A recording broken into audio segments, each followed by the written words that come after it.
não basta apenas comparecer em um seminário. Tem que sair para a luta. E para você entender a importância disso, todas as ideias perversas que nós lutamos hoje, todas, sem exceção, ideologia de gênero, aborto, Estado máximo, cerceamento da nossa liberdade de expressão, ditadura do judiciário, tudo que nós enfrentamos hoje, tudo que nós perdemos muitas vezes o sono preocupados porque está vindo destruir o nosso país e está destruindo a nossa nação, tudo começou ali, na doutrinação.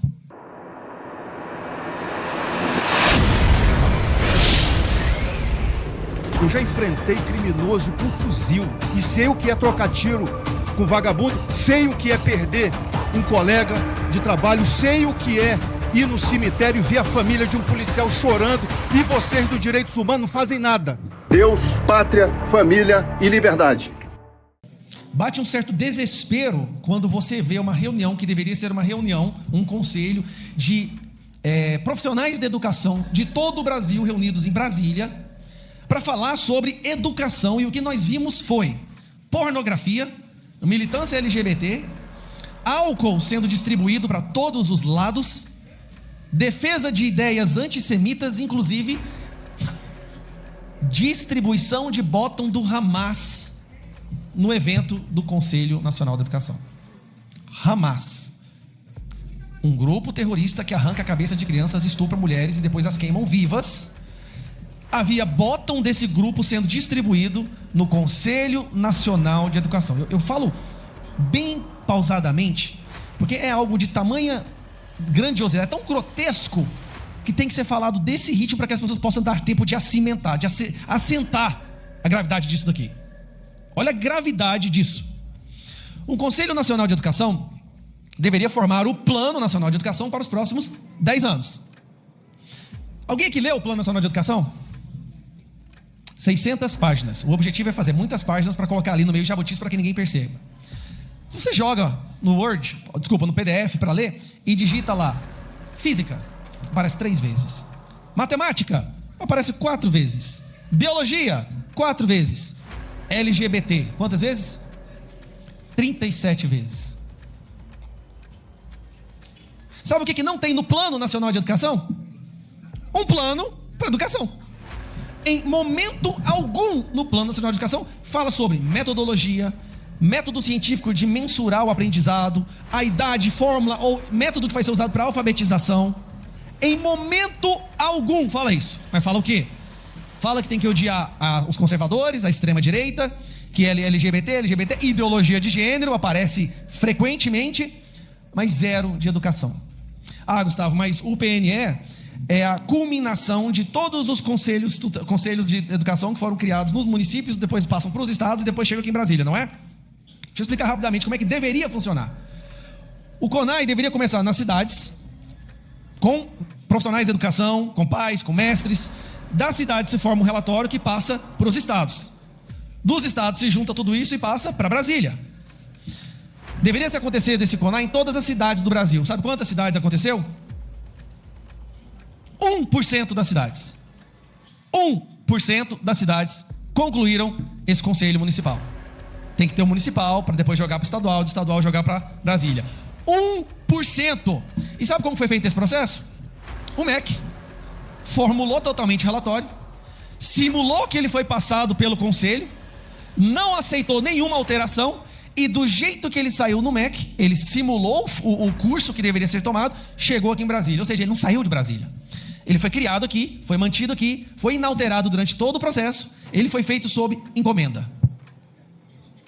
E aí, quem me acompanha na Comissão de Educação sabe que às vezes as veias estufam e o olho enche de lágrimas pela indignação de ver o que estão fazendo com os nossos filhos. Nós somos hoje um dos piores países do mundo em interpretação de texto, um dos piores países do mundo em matemática básica. Em torno de 40% dos universitários não conseguem ler um parágrafo e entender. Presta atenção nisso, isso é grave, gente. O nosso ensino superior forma analfabetos funcionais a uma taxa de 1 a cada 2 praticamente. 30%, 38% eu acho. Analfabetos funcionais. Cálculo básico de matemática, somos os piores do mundo. Desde que o PISA foi criado no ano 2000, estamos em um declínio constante. Nós só não somos hoje o último do PISA Porque o início do PISA, o número de países aumentou muito. Então começou lá com em torno de 80 países, hoje é 140, e colocaram países muito pobres e muito miseráveis nessa lista do PISA. Mas nós estamos entre os últimos, terceiro, quinto, último no mundo, e só caindo. E quando a gente fala qualquer coisa sobre essa degradação da educação brasileira, a primeira coisa que a imprensa faz, a esquerda faz estão atacando a educação. Estão atacando a educação. Quando a gente pega denúncias de pais, muitas vezes onde o filho consegue gravar ou filmar um professor falando de pornografia, ensinando coisas completamente erradas, ensinando o filho a odiar a autoridade dos pais, a ser promíscuo, a apoiar a legalização das drogas e do aborto, quando a gente menciona isso, nós estamos fazendo perseguição a professores. Primeiro, que professor não faz isso. Professor de verdade tem nojo de uma coisa dessa. Eu sei porque eu sou. O que são? Essas pessoas são militantes travestidos de professores. É o transprofessor. É o terrorista histérico que se identifica como professor. Uma profissão jamais deveria determinar o valor de alguém. Jamais. Existem pessoas ruins em qualquer profissão. E me atrevo a dizer, até mesmo entre líderes religiosos, é ou não é? Nós temos sempre que ter a liberdade de denunciar quando alguém usa de uma autoridade de forma errada. Ou não temos? Pode ser padre, pode ser pastor, anestesista, não importa o que seja. A gente tem que ter a autoridade, a liberdade de falar: aquela pessoa com aquele jaleco estuprou aquela mulher numa mesa. Porque imagina se a gente não pudesse falar que um anestesista estuprou a mulher na mesa de cirurgia, porque seria um ataque à medicina. Mas isso acontece ou não acontece? Recentemente aconteceu. Agora a gente não pode falar que tem pessoas que usam a nobre profissão de professor para destruir a mente dos nossos filhos. Destruir, eu falo destruir literalmente. Uma pessoa que nunca vai alcançar a sua identidade própria, vai passar a sua vida confusa, cheio de ódio no coração, odiando a todos que pensam o contrário a ele, achando que eles representam amor. Eu gostaria de estar aqui fazendo um seminário sobre como melhorar o sistema de ensino brasileiro, como adotar novas técnicas, novas metodologias, como usar alguma forma de métrica que possa mensurar o andamento e o progresso do aprendizado do aluno, mas não. Nós estamos longe de ter esse debate. O primeiro debate que a gente precisa ter é que essas pessoas parem de violentar ideologicamente nossos filhos. Na minha adolescência, eu fui doutrinado. Eu não canso de falar isso. Antes eu tinha vergonha. Eu tinha vergonha de falar que eu fui doutrinado, que eu cheguei numa fase imbecil da minha vida, com meus 16, 17 anos, que eu achava que o Che Guevara era um herói. E eu achava que a esquerda veio para acabar com a pobreza. E que todo mundo de direita era racista, fascista, machista. Eu achava isso. Meus 16, 17 anos. Fui doutrinado por um professor de geografia. Eu achava que o comunismo ia acabar com a miséria. Mas a gente evolui, amadurece. Só que na minha época, ali era doutrinação. Acontecia de uma forma muito subliminar, muito subjetiva. Era uma apresentação de uma visão do mundo toda floreada, que para um jovem daquela idade era impossível não ser seduzido por aquilo. Era impossível. Apresentava de uma forma: olha, essas pessoas sofrem, elas passam fome por causa desse grupo, dessa religião. Instintivamente, como jovem, você passa a odiar aquele grupo, aquela religião, porque você não quer que ninguém sofra. E aqui, com essa ideologia que eu te apresento, ninguém vai sofrer. Todo mundo vai ter casa, todo mundo vai ter comida. Opa, eu quero essa ideologia. Só que você vai olhar todos os países que essa ideologia é implementada, sem exceção: genocídio, extermínio, acabou a liberdade de expressão, miséria completa, não tem liberdade para ir a lugar nenhum, é uma prisão. Cuba, Venezuela, China, Coreia do Norte, tudo é desse jeito. Aí eu fui percebendo, tá errado isso. Graças a Deus eu tinha o hábito de ler, tenho o hábito de ler, de estudar, sou curioso. Só que hoje não é mais uma doutrinação subliminar que eles fazem. Não é mais uma apresentação de uma visão de mundo floreado. Hoje é violência ideológica no mais literal termo da palavra. Hoje é, ou você fala o que eu te mando, ou você acredita no que eu estou falando, ou você vai sofrer bullying, vai ser perseguido, vai sair da sala de aula, ou seus colegas vão te perseguir, você vai apanhar. Todos aqui já viram vídeos de professores expulsando o aluno de sala de aula porque o aluno questiona a visão de mundo do professor. Questiona. Eu conheço de alunos jovens que são expulsos de uma escola por defender a vida no ventre, por debater contra a legalização das drogas, ou por falar que homem é homem e mulher é mulher. Sério, alunos são expulsos de escolas por falar que homem é homem, mulher é mulher. Mas nós somos radicais. Radicalismo esse nosso, né? Nós somos radicais ao extremo de pedir que o óbvio possa ser dito, que a verdade possa ser buscada através do debate.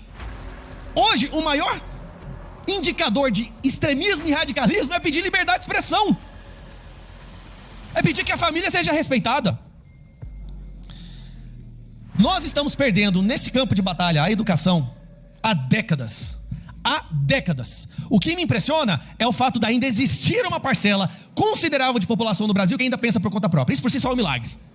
Porque se você vai lá nos nossos países vizinhos, já não tem mais. A maioria já foi completamente imbecilizada. O Brasil, por algum motivo que eu desconheço, as pessoas ainda insistem em pensar por conta própria, em questionar. Eu não sei se é a família, o que é a cultura, mas o que eles atiraram, a artilharia que eles jogaram nos últimos 40, 50 anos, e a gente ainda vê que a maioria da população ainda defende a vida da criança, ainda é contra a legalização das drogas, é contra a pronome neutro e ideologia de gênero. É impressionante. Nós somos pessoas extremamente inteligentes. O brasileiro é uma pessoa curiosa, inteligente e resiliente. Só que se nós deixarmos esse PNS ser aprovado, se isso que eles estão fazendo, se esse projeto, essa aberração, essa coisa grotesca, se ela realmente for transformada no plano para a nossa educação nos próximos 10 anos, eu sinceramente acho que a gente vai perder a guerra, não é a batalha. Então a nossa batalha agora é evitar que seja aprovado. Nós vamos evitar através da mobilização com os nossos deputados, porque isso tem que ser aprovado no Congresso.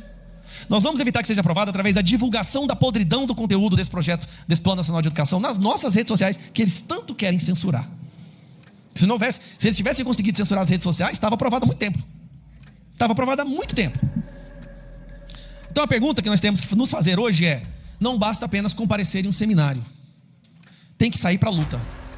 E para você entender a importância disso, todas as ideias perversas que nós lutamos hoje, todas, sem exceção, ideologia de gênero, aborto, Estado máximo, cerceamento da nossa liberdade de expressão, ditadura do judiciário, tudo que nós enfrentamos hoje, tudo que nós perdemos muitas vezes o sono preocupados porque está vindo destruir o nosso país e está destruindo a nossa nação, tudo começou ali, na doutrinação. De onde que vocês acham que surge uma mente como do Barroso, Daniela Lima, Miriam Leitão, Alexandre de Moraes, Carmen Lúcia, qualquer nome que vocês forem falar aí? De onde vocês acham que essas pessoas adquiriram aquele conjunto de ideias perversa, acreditando que o que eles estão fazendo é bom? De onde? Você acha que foi num outdoor, numa música? Foi lá na educação. A maioria das vezes nas faculdades. O outro problema que a gente tem que adereçar, como é que está meu tempo aí? Está acabando? E que eles não gostam que eu fale isso, porque para os professores eu estou falando é um ataque. Os piores alunos hoje do Brasil estão se tornando professores dos nossos filhos. Podem me xingar o quanto quiser os sindicatos professores, mas a nota de corte dos cursos de pedagogia é entre os mais baixos dos cursos superiores. Nós estamos entregando os nossos filhos para serem alfabetizados por pessoas analfabetas.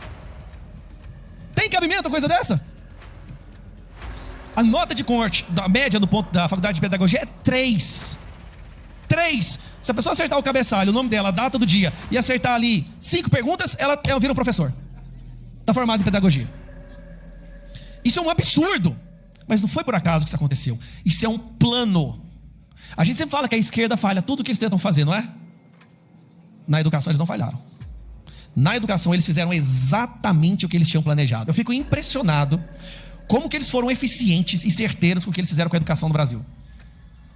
Sucatearam a educação, tiraram a autoridade dos professores, enalteceram um tal de Paulo Freire, que no livro dele fala que o ódio pode gerar o amor e que a opressão da sociedade é refletida pela opressão do pai e da mãe em casa.